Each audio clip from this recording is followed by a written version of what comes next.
দেখো আমি কেমন করে ডালিয়া বানাই। আমি কিন্তু একটু ঘিতেই ডালিয়াটা করব, কারণ আজকে একাদশীর দিন তো পঞ্চশস্য খেতে পারে না, তো সেই জন্য সর্ষের তেল অ্যাভয়েড করছি। ঘিতে রান্না করছি, গাওয়া ঘি। ঘি গরম হলে তাতে একটু লবঙ্গ আর এলাচ ফোড়ন দিয়ে দেব। সুন্দর ভাজা ভাজা গন্ধ বেরোবে। তার মধ্যে একটু জিরে দিয়ে দিচ্ছি, সাদা জিরে, আস্ত সাদা জিরে। ভাজা হয়ে রঙটা দেখো বদলে গোল্ডেন হয়ে যাচ্ছে।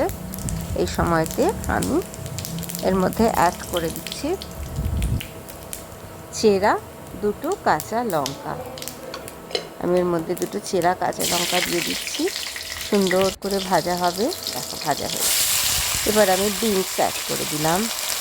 এই বিনসটা খুব বেশি ভাজবো না, একটু টেন্ডার হওয়ার অপেক্ষা করব। তার মধ্যে আমি গাজর দিয়ে দেব। গাজরগুলো পাতলা করে কাটা, কিন্তু একটু বড় সাইজের। একটু লুকটা চেঞ্জ করার জন্য করেছি, আর কিছুই নয়। এবার এটাকে একটু ভালো করে সটে করে নিলাম। সটে করে নেওয়ার পরে আমি এর মধ্যে ডালিয়া দিয়ে দেবো। ডালিয়াগুলো কিন্তু আমি ধুইনি, ঝেড়ে বেছে শুকনো কাপড়ে মুছে আমি রেখেছিলাম। এবার এই ডালিয়াগুলোকে একটু হালকাভাবে রোস্ট করব। কালার খুব একটা চেঞ্জ হবে না, তবে পুরো ডালিয়াটাই গরম ঘিয়ের সাথে মাখা হবে। এর কারণে যেটা হবে সেটা হচ্ছে ডালিয়াটা কখনো দলা পাকাবে না, ঝুরঝুরে পোলাও ঝুরঝুরের মতন থাকবে। এবার খানিকটা হয়ে যাওয়ার পরে, একটু ভাজা ভাজা হয়ে যাওয়ার পরে আমি কি করলাম, গরম জলে মেশাতে পারো, আমি দেইনি, এত সময় নেই। আমি এতে লিটার খানেক ঠান্ডা জল ঢেলে দিয়েছি। লিটার খানেক ঠান্ডা জলে এবার এটা সেদ্ধ হবে। এটা হচ্ছে একদম এক্স্যাক্ট মাপ। আমি 300 মতন ডালিয়া নিয়েছিলাম, তাতে আমি 1 লিটার জল দিয়েছি। দিয়ে আমি এর মধ্যে যেটা করলাম সেটা হচ্ছে পরিমাণ মতো নুন বলতে আমি সন্দক লবণ দিয়েছি। আজকে সন্দক লবণ ছাড়া খাওয়া যায় না, যেটাকে রক সল্ট বলি। রক সল্ট ছাড়া অন্য কিছু একাদশীর দিন আমরা খাই না, তো রক সল্ট দিয়ে দিয়েছি। আর ঘরে একটু গ্রিন পিস ছিল, গ্রিন পিসও দিয়ে দিলাম অল্প, 1 মুঠো মতো।